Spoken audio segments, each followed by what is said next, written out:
Hello there, Cryptowisers. Welcome back to the channel. Today I'm going to be talking about my beloved dot, Polkadot. Okay, there's been a lot of controversy in Polkadot about the OpenGov, the decentralized governance model that it's launched. I'm going to be talking about that. I'm going to be doing an interview with our friend KryptosChain. That's right. He's back on the channel. He is in the center of the storm, of the OpenGov storm, because he's asking the Treasury for some money to make some content about DOT. So we're going to be talking all about that in today's video. Before we get into it, I'm sorry. I've been on the road the last couple of weeks, which is why I have not been able to make any videos in the last couple of weeks. I'm also going on the road this Wednesday. I'm going to be away for another week, so I apologize for that. But after that, guys, it's going to be non-stop Cryptowise content because this is too important a time to be missing out on content creation. Wow, did I miss some good times over the last couple of weeks while I was away. Solana, as you know,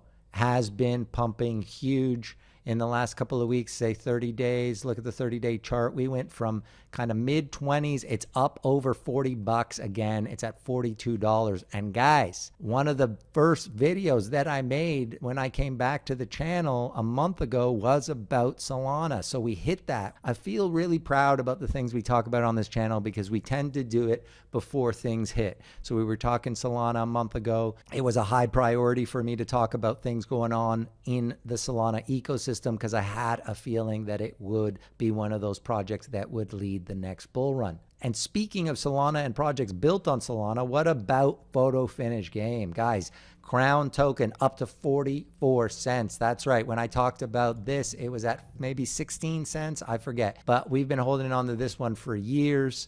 We're big fans of the game. And again, one of the first videos I made coming back was this one right here. This crypto game is on fire. That's all about photo finish game. If you don't know about that yet, you got to check it out because Crown token, which is its major investment token for the game, is pumping again. As we see, it's back up to 44 cents, which is incredible. If we look at the 30-day chart here, yeah, so this is where I made the video. The video I made, it was at about 18 cents.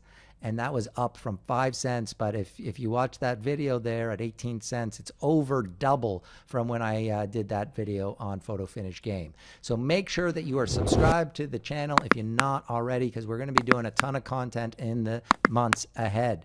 Also, if you're on X or Twitter, please follow us there at Cryptowise, guys. We love talking crypto with all of you. That's a great place to find us. And we're going to be doing exclusive content just for X in the coming year. All right, guys, without further ado, let's get into the meat of this episode. Okay, if you are an OG Cryptowisers, then you know that I love DOT. Not only I, Marvin loves DOT too. Our channel has loved Polkadot from the very beginning. Okay, one of our very first, well, my very first videos was this one here 3 years ago. The next huge thing in crypto, it was a huge video on how Kusama and Polkadot parachains were coming and they were going to work. If you want some amazing retro crypto content, then go back and watch the next huge thing in crypto, which was about the Polkadot parachains. So yes, I have loved Polkadot from the very beginning, and I've done a ton of videos, interviews with people in the Polkadot ecosystem. I've invested heavily in not only DOT and Kusama, but a ton of the parachain projects. And one of the major things that came out this year for Polkadot was the OpenGov protocol.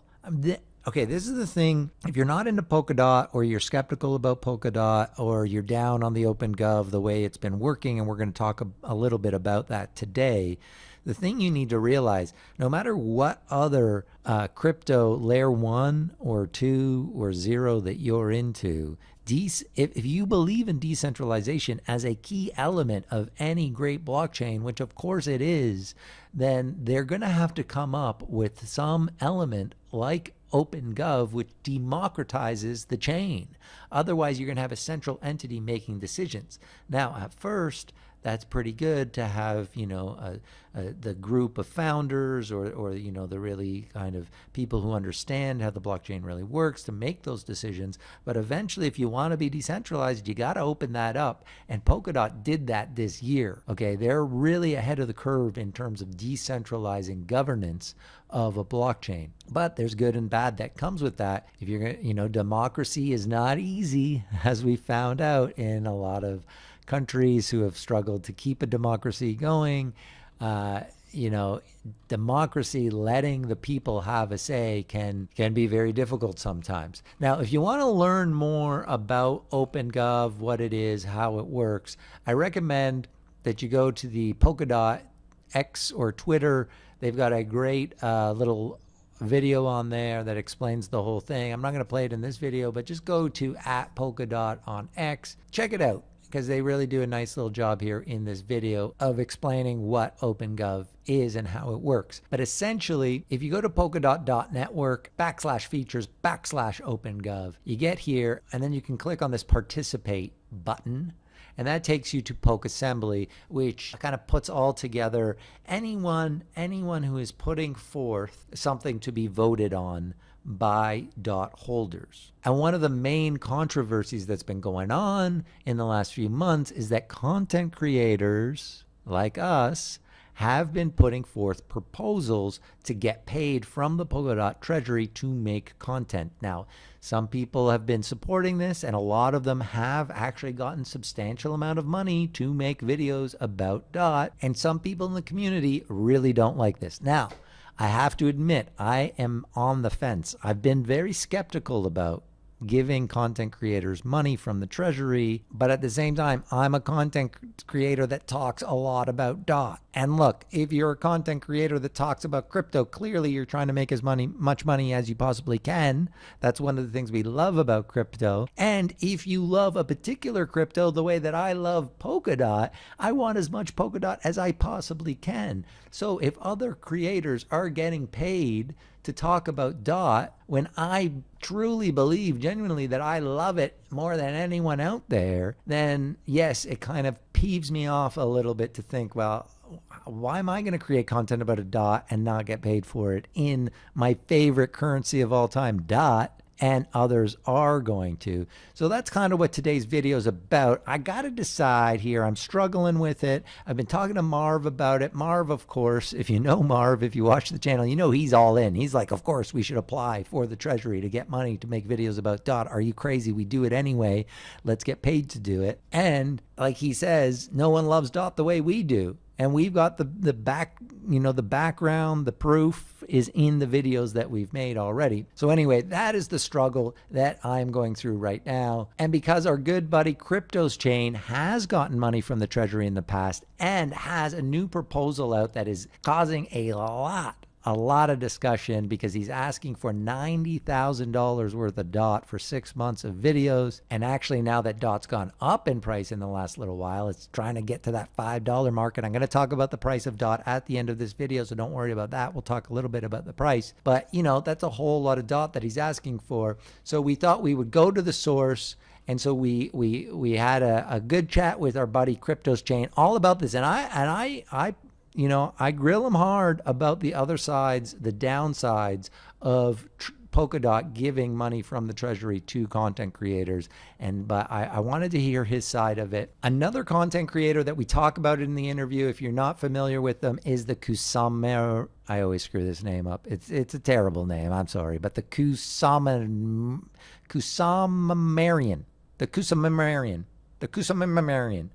All right. Actually, I got to say, so this guy, the Kusamarian, he got a ton of money from the DOT treasury. He was kind of the first content creator to get a bunch of DOT to create. And I have to say, his channel has been way better since he got that DOT. I have to admit it. So maybe there is something in this that putting the money into this from the treasury actually will help DOT in the long run. As you can see, his latest interview is with Gavin Wood himself. So clearly this guy is connected in the DOT space. And I do have to say, I don't love all his videos, but I have noticed a great improvement recently since he got the money. And so if you're not following them already, if you do want information on Polkadot and Kusama, I definitely recommend following the Kusama Marion and also our buddy KryptosChain. All right, here is my conversation with the one and only KryptosChain. All right, Claudio, KryptosChain. Good to chat with you, man. It's been a long time. How you doing? Yeah, thank you very much for having me on. I've been doing good, obviously as good as it can be, right? Because with this bear market, I know that the last time we spoke, the markets were doing pretty good. They were very, very bullish still.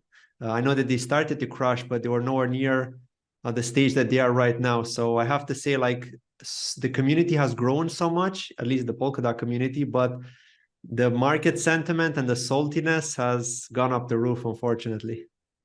Yeah, it's been a long couple of years, but there seems to be some hope in crypto in the last couple of weeks. At least we've seen some spring has started to sprung so in crypto, so that's always exciting. So today we're talking about Polkadot OpenGov. You're Yeah. kind of at the center. You're in the center of the storm here of the controversy. So um, just so let's just kind of give a background. So basically, the whole debate that's been going on is, should the Polkadot Treasury be funding content creators like yourself, like us? Why should Polkadot, the Treasury, the money out of the Treasury, be going to guys like you and I creating content about Polkadot? What's your defense for it?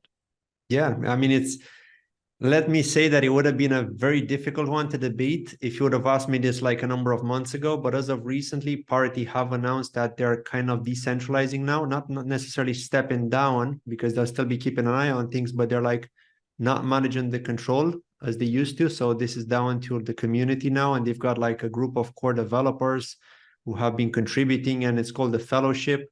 And because it's so decentralized, marketing has to be decentralized. And so the way I see it, and the way many other creators see it, is that for marketing to be decentralized, that means any content creator who's pretty much like a marketing arm can apply for funding from the treasury, and the team could just treat it as if they're working for Parity, even though they're not really working for Parity, because you're ultimately promoting the ecosystem, as long as you've got a good idea and a good proposal put forward. So let's talk through this, because you have a long history here with this OpenGov. You've kind of been on this from the beginning. You had a couple of proposals early on that got rejected. Yeah. And then somehow you kind of figured out the system. So let's talk about how does this really work? Okay. Because right now you've got a proposal in. You're asking for a lot of money. So over 6 months, you're asking for $90,000 worth of DOT at today's prices, approximately. Actually, Yeah. I think those prices have gone. That was like at prices like for weeks ago. So I think it would be probably way more than 90,000 at 100K. this Yeah, point. around 100K. Yeah, that's right. So, and I guess the argument within the community is there seems to be kind of a couple of big whales who have a lot of DOT that seem to be swinging these votes. So like on a kind of a percentage basis of people, there seems to be most people aren't really kind of that supportive of content creators getting this money at this point. But there seems to be a couple of big whales who seem to be supportive, and you've got their support now. So just walk me through what happened. At one point, they weren't supporting you, and then at some point you were able to get their support. So like what changed there? Yeah, so they did support me.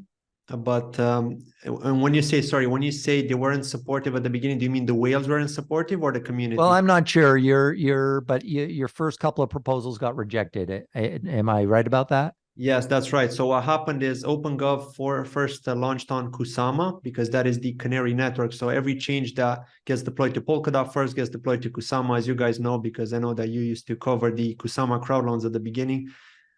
So basically the way it happens is when Kusama OpenGov had launched, you are able to launch a proposal and then open it up for the community to vote with their KSM. And so that's where I initially started. This was like back in January of this year. So right at the beginning of the year when they launched it. And so what happened is that I launched a number of proposals at the time, because I didn't know exactly how the system works. So I just launched like a tip request, and then I launched like a small spender request, and it was like pretty much spamming the treasury with these requests, because I was doing so many videos. and the community wasn't having it. They were like, this guy just spamming the treasury, you know, and it was insane. And it was mostly the council members that were against it, because even though by opening governance, because that's ultimately what you're doing, you're opening the governance to the community to decide, the council members were still overlooking what's happening. And they were obviously unhappy with the fact that I was launching so many proposals, you know. And so they did get rejected. Like I think 2 of them got rejected, and then 1 of them ended up passing in the end. So I did manage to get that, which is good. You know, it did help me for a number of months. And so, you know, I just stopped creating these proposals on Kusama, because what ultimately happened later on down the line is a whale came in who decided to defend the Kusama treasury from any kind of spends which were not infrastructure related, and they just started kneeing every single person who was basically looking for funding from the Kusama treasury. I see. So then you moved on. So you moved on to Polkadot, and so since you've been launching these requests on Polkadot, have you been successful every time? On Polkadot, I believe I've been successful every time, yes, because what I did on Polkadot is I have launched the big tipper requests, and those take only 7 days to be decided. And if you get enough support from the community, they'll even execute faster than the 7 days. And so that won't give enough time to other people to react if they're unhappy, you know. So it's kind of a hit and miss here. Okay, but like let's get to the bottom of it. Is this just kind of a popularity contest? Are we basically in high school where if you've got your friends in DOT who are big whales, that you can essentially get money from the treasury whenever you want? Yeah, I mean, the way you put it here is pretty much just clarifies that that's how it is. You know, it's right now with this current system, if you know people that hold a lot of DOT, then, and if they do support you, if they like your idea, if they like what you've been doing, the content you've been putting out, then yeah, you'll pretty much pass. And the reason being is because there just isn't enough community turnover. But that obviously has changed as of recently, as you've seen with this active proposal now, where the community was just like really enraged with the fact that like content creators are getting so much funding, you know, and this guy has already got funded before, is like he should go and get some sponsors, you know. And then I obviously came back with the argument that, you know, it's very hard to get sponsors in times like these because I used to self-sustain, you know. But that's kind of the question, right? Because obviously we have a channel. We're like you, we're content creators. And yeah, when times were good, it was easy for the channel to find revenue, to sustain itself. And you know, as a content creator myself, I know how much work you put into this stuff. Like it's time consuming to do these videos. I've been making, you know, I think we talk about Polkadot more than any other channel. I mean, other than the Polkadot, you know, there's a couple of channels that are Polkadot specific. Yours is essentially Polkadot specific, although I think you talk about Cosmos as well. Yeah, we talk about everything, but we've been pushing DOT from the very beginning. We always say it's our favorite chain, and we talk about, you know, we're heavily invested in most of the DOT projects and stuff like that. And we've been doing it for a couple of years. We know how much time goes into this. In the good times, it is easy for these channels to kind of sustain, you know, to find revenue sources, because obviously everyone is trying to sell crypto projects, and there's sponsors and advertisers and stuff like that are kind of lining up. And as you say, right now, that's all dried up. So it is, I get it. Like on our channel, we've been finding it very hard to be able to dedicate the time to the channel because we have other businesses and that are bringing in revenue. And if there's no revenue coming in from the channel, then, you know, obviously it's very time consuming. But the counter argument to that, I guess, is from the community is like, well, hardly anyone's watching these videos that you're making. So is it even a good investment right now? Like, who cares if no one's listening and no one watching these videos? Why put money towards these videos right now? Yeah, and the main argument here is that these videos will be seen, obviously not the news videos, because, you know, news get old. But the explainer videos, the interviews, they're unlikely to get old like in a year down the line. The base will still be the same. Like if I'm going to interview a co-founder or founder, they're likely going to explain the baseline of what the project has to offer. Yeah, but no one really watches those videos. I mean, Well, hold on a sec there, Milt. I mean, I'm watching his videos. I'm enjoying all of the content that he's creating. Thank you.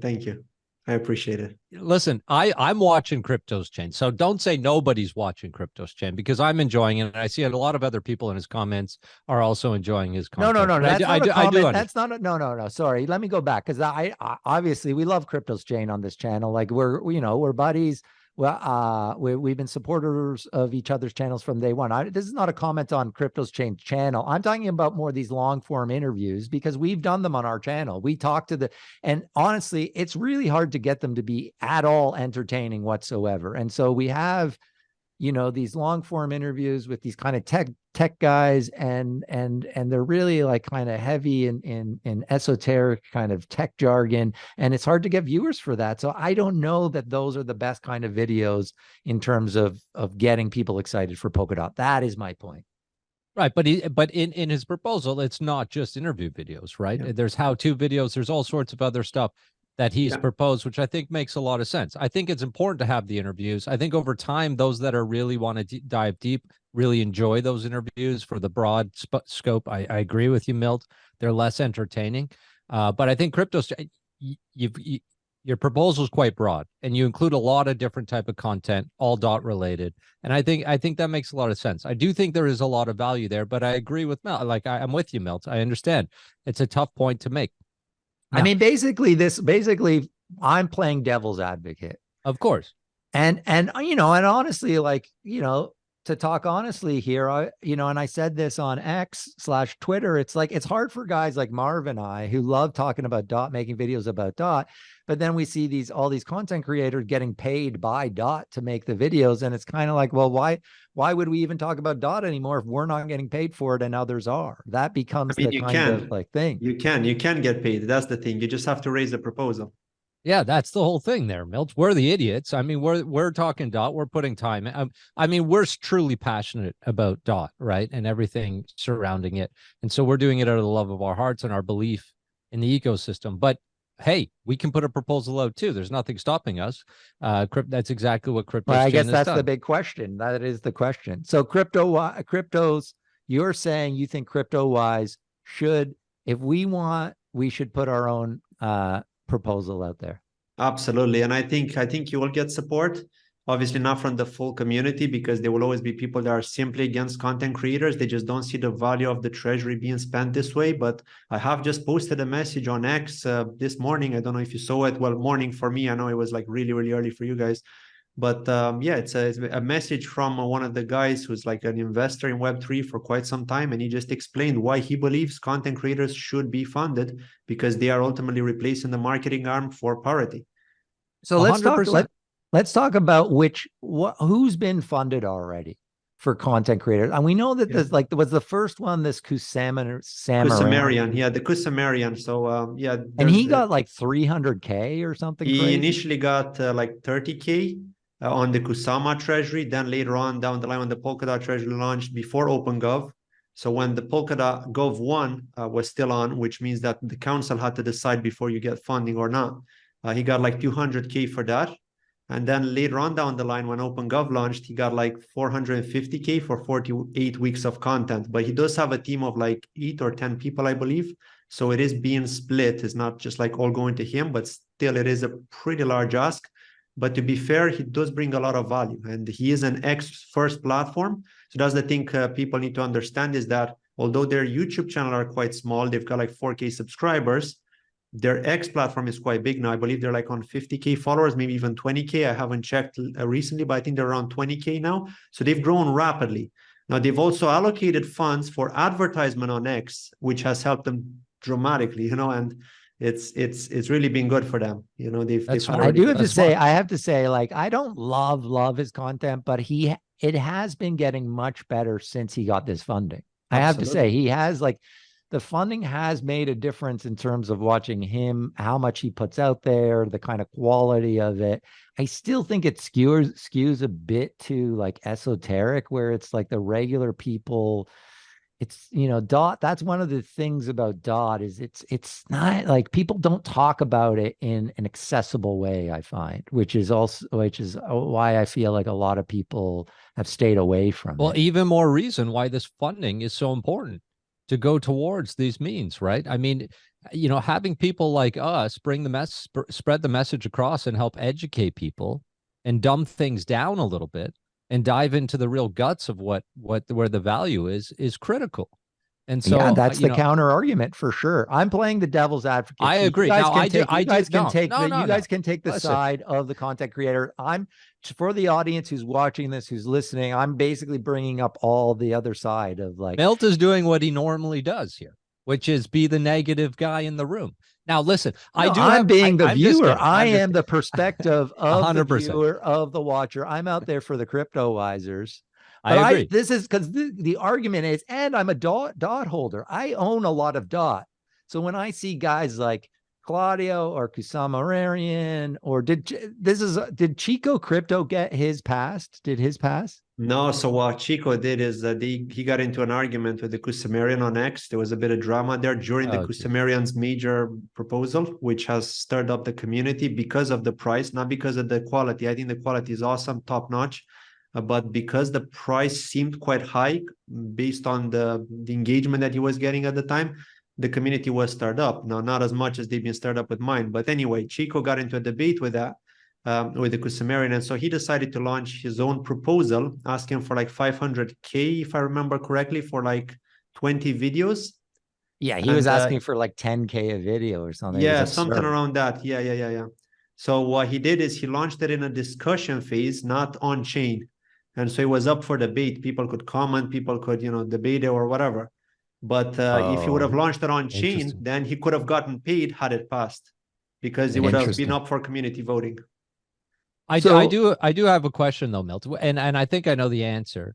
Is there any accountability? Like once you win, I'm just going to assume you're going to win this vote. If you win this vote, I mean, you're outlining exactly what you're gonna provide. Is there any accountability if you don't actually provide what you say you're going to? Yeah, sure. You're just, the community is gonna hold out against you the next time you try to request funding again, because you've been a jerk or whatever, and they'll just say, yeah, this guy doesn't deserve funding anymore. And even though I have delivered every single proposal that I've been paid for, people are still complaining that, yeah, we think the price is too high, of an average of $500 per video, because I will be doing 171 videos over these 6 months, with the help of an editor as well, and including live streams. But also the question, I guess, is because DOT is so low right now, what you're asking for could end up being worth $1 million by the time you do it. That's right, but that's only if you hold everything. Well, I mean, and that's what I was about. But that's what I was about to say, which is the problem for guys like me who hold a lot of DOT. When you get money, and I know you get money in DOT, and then I know you're selling that DOT on to pay for your expenses, then that's a lot of sell pressure against the token, which is probably partly why DOT hasn't done as well as some of the other tokens out there. Well, that's like, I'm only like a minority here. We're talking like 19.6K DOT for me, and like for my co-host is like, I can't remember, 2.5K, I think, something around that DOT. So that's like really minimal. With the slippage, it's not even going to impact it. Like, I'm not talking about, look at the volume on all the different exchanges for DOT. DOT is doing really well, so it's not going to impact it this way. But I would argue that it could impact it if it's for an infrastructure spend, which could be maybe like $200,000 or $300,000. Yeah, those kind of large amounts, they can impact the price of DOT, I think. So the real question is like, what value are you getting back for it? If it's infrastructure and you think that's something, but it is this idea of obviously you're just a drop in the bucket, but the whole treasury, as the treasury is giving out this DOT, and we know that there's a ton of sell pressure, and on the other side, there's a lot of inflation, which creates this DOT to go to the treasury. It's a question out there, because as someone who loves DOT, thinks it's the best tech out there in all of crypto, sees that it has the development community out there, but it's not, it's if we're being honest, it's done terrible since I invested most of, the largest chunk of my altcoin money went to DOT. And in the last 3 years, compared to other things, I would have been way better off putting that money in other projects. Yeah. So what do you think it is? I'm not gonna argue with you guys here. So what do you think it is that's keeping the DOT price? Part of it must be the treasury spends.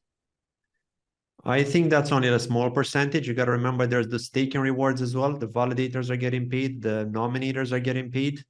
So they're getting a lot more money if you look at how much is being staked than us from the treasury, right? And I think it's kind of like a certain percentage comes from the inflation from the stakers, and then another percentage, like a smaller one, comes from the treasury spends. Because these treasury spends are not really like, they may look like a lot, but they're really not. Like, they're like a drop in the bucket. Like you said, it's pretty much like 300K to 400K most of the time per round, which is every month.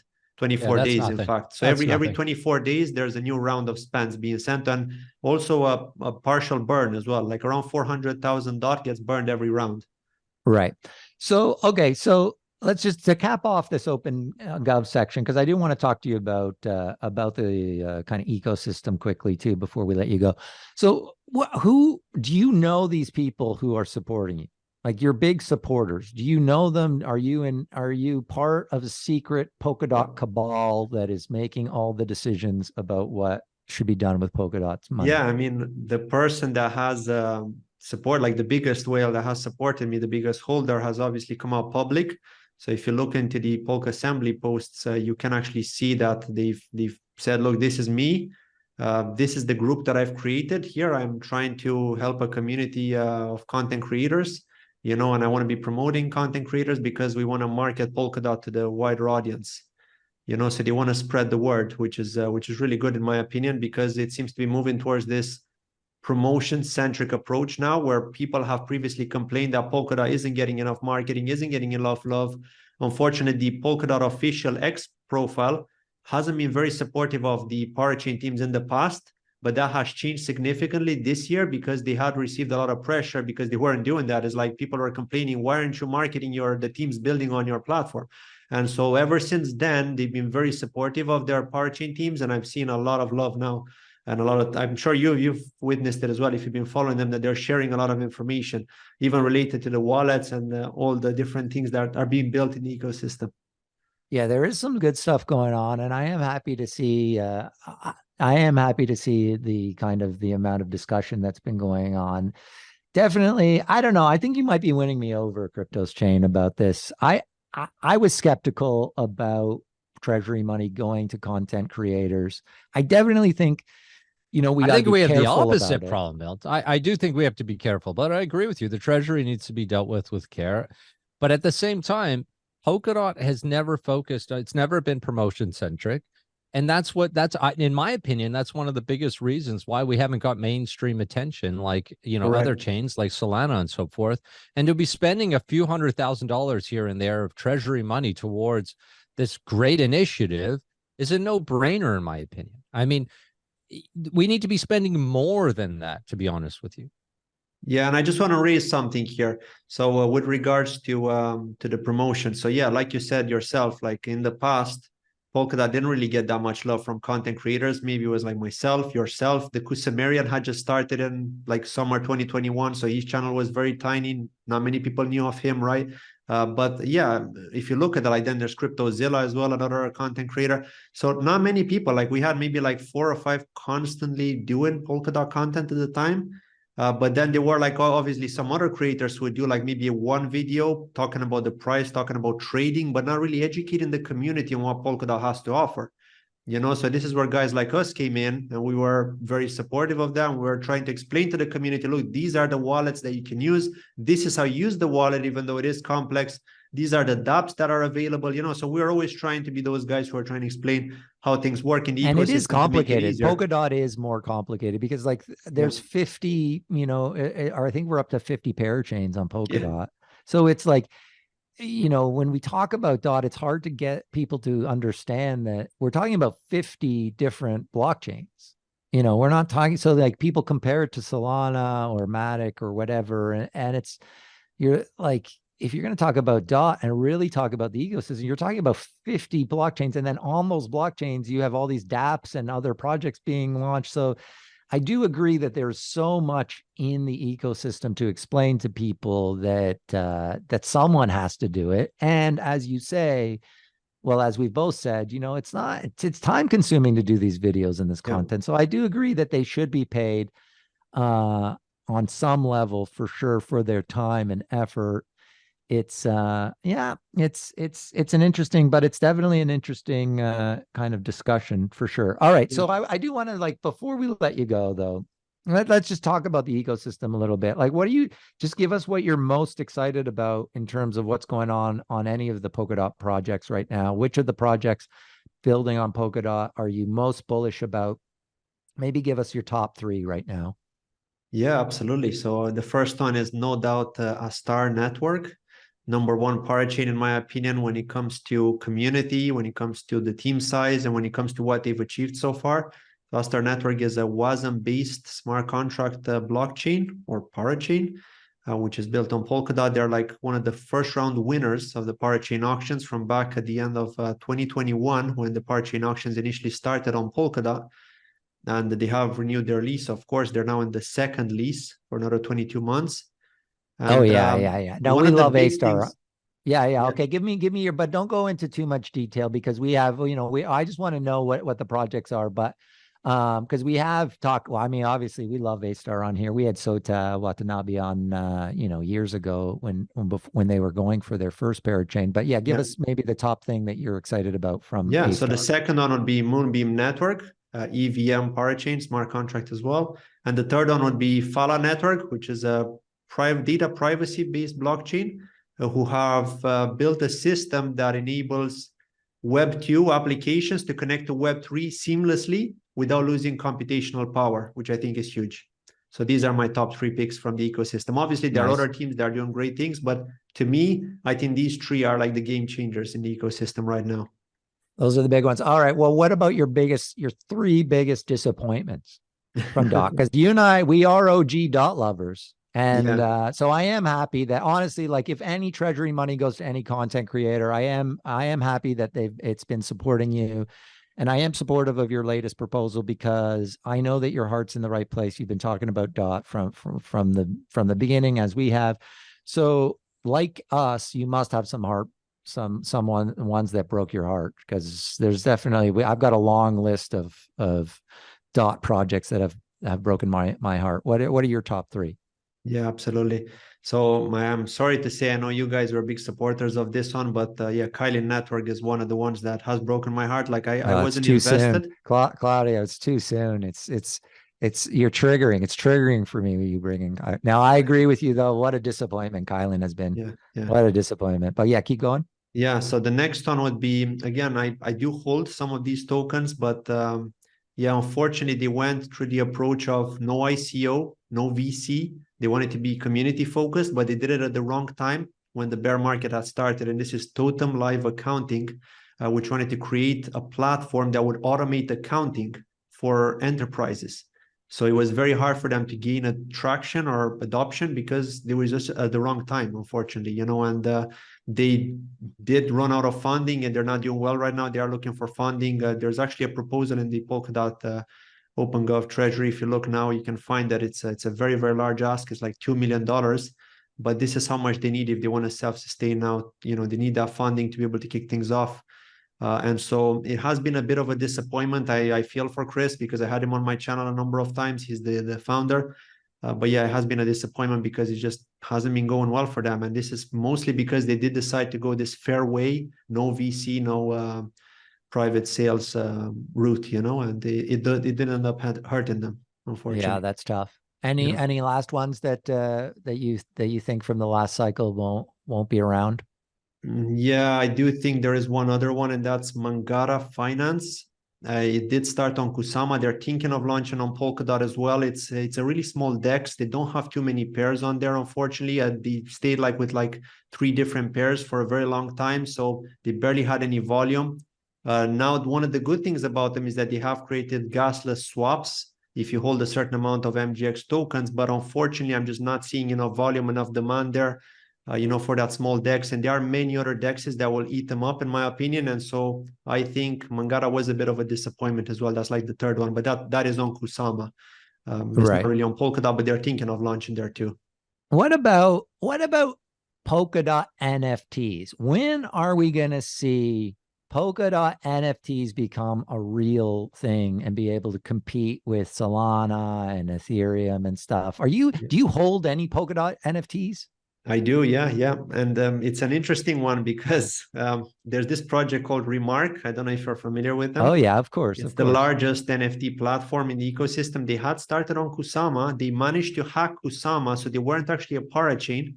They were built on top of Kusama without being a parachain. It was just like this little hack that the founder of Remark, Bruno, had managed to discover. And so you could literally buy NFTs with Kusama directly, which wouldn't have been possible otherwise, you know? So Any I think collections? that's But what about what are there any collections that were launched on Remark or on a lot of collections. Yeah, no, but yeah, what that you hold that you really like that you're really into? yeah, None yeah, of them yeah, have yeah. really taken off yet. Come on, none of Yeah, I them have mean, taken there off. are just so many things on there. So basically anybody can, no, taken off, no, unfortunately not right now. But the very first collection that had launched on there is the Canaria Birds collection, which Oh, was right, of course, yeah, by yeah. the team themselves. And so the plan for those birds was to use them in their upcoming metaverse called Skybridge, which still hasn't launched yet, unfortunately. They had sold virtual land during the But bear you believe in market. it? Do you still believe in it, or do you think that one is going to be one of the zombies of the last cycle? Yeah, I think it's going to be one of the zombies purely because I know the founder has said he came out publicly and he said, look, the team don't really need me anymore. I'm going to focus on this other thing. So he's got this other side project that he got funded for from the treasury recently. And so what he's going to do is he's going to hand that responsibility over to the co-founder and to the rest of the team, which is quite small now because they had to let go of a lot of their staff, unfortunately. So I do think that with the lack of staff, they're going to be really challenged to deliver at least the metaverse, given that the narrative has kind of died out as well. Yeah, I think unfortunately that's going to be true about a lot of other ones. But I am excited about NFTs on Polkadot. I'm as excited about Polkadot as I was a couple of years ago. I just think we were too early on it.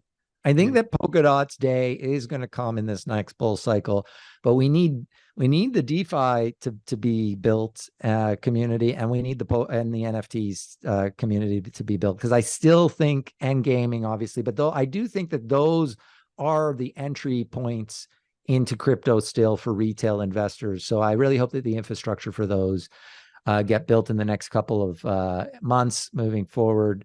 But Claudio, great to talk to you again, man. It's been way too long. Let's have you on the channel again soon, so we can kind of dig deeper into the DeFi on Polkadot and some of the other stuff that's happening.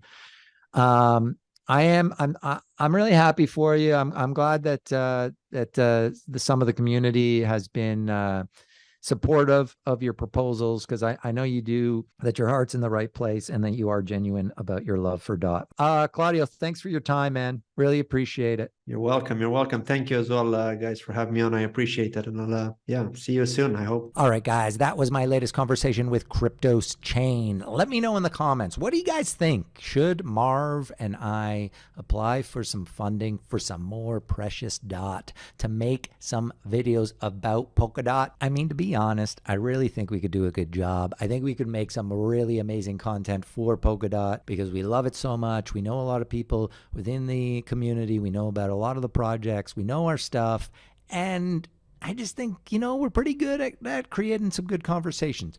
So, but I want to know from our community, what do you guys think? What do you think about this? Should we or should we not apply to OpenGov for some cashola in the form of DOT-ola to make some awesome content about DOT? I want to know from you guys. Okay, like I promised, at the beginning of this video, I was going to talk a little bit about the price of DOT. We're trying to hit that $5 mark. We are trying to hit that $5 mark. We are oh so close. We're at $4.96 at the time of me recording this. This is the weekly chart here that I've got on the screen if you are watching on YouTube. But remember, you can always just listen to Cryptowise if you prefer us in podcast form. We are available as Cryptowise on all your favorite podcast providers. But if you are watching on YouTube, I've got the weekly chart here up on TradingView of DOT, and it is looking juicy. Okay, I really do think that that this previous bottom of under $4 is the bottom for DOT. I mean, look, it was at $3 at the public sale of DOT. I don't see us going under that $3 mark. So, you know, if we dip down below 4 again, maybe, but I don't really see it happening. We are seeing some a little up movement here up towards that $5. If we could break $5, I really think that the way that Sol has pumped, and also Chainlink, eGold, which is another token that I talk a lot about on this channel, that pumped huge this week. I really think that DOT is due for a nice little pump, and I could see us kind of going up more towards the $8 to $9 range in the next few weeks, and that would be lovely, because if we can break the basically $9, if we can break that $9 barrier, now this is, I think, coming in the next few months, but there is no resistance on the weekly until 12, and that is only a little bit, and then we're going all the way up to 16 bucks in terms of resistance. So I really do think that we're going to see a move in DOT, but I don't really watch the DOT price as closely as some of the other tokens because it's a long-term hold for me. It's one that I just DCA into. It's on my kind of my Mount Rushmore of tokens. I've got it up there. Right now I've got 4. That is Mount Rushmore. I've got Bitcoin, ETH, DOT, Solana. So those for me are just DCAing long-term plays, but I do think that DOT is due for an upward move past $5 and then see if we can get into that $7 range in the near future. Alrighty guys, that's another episode of Cryptowise. As I said, I'm going to be away for a week, but after that it's going to be nonstop content, so make sure you're subscribed to the channel. Do us a favor, like this video if you did indeed like it, and even if you hated it but you feel sorry for us, smash that like button. Alright guys, until next time, my name is Milton, saying over and out.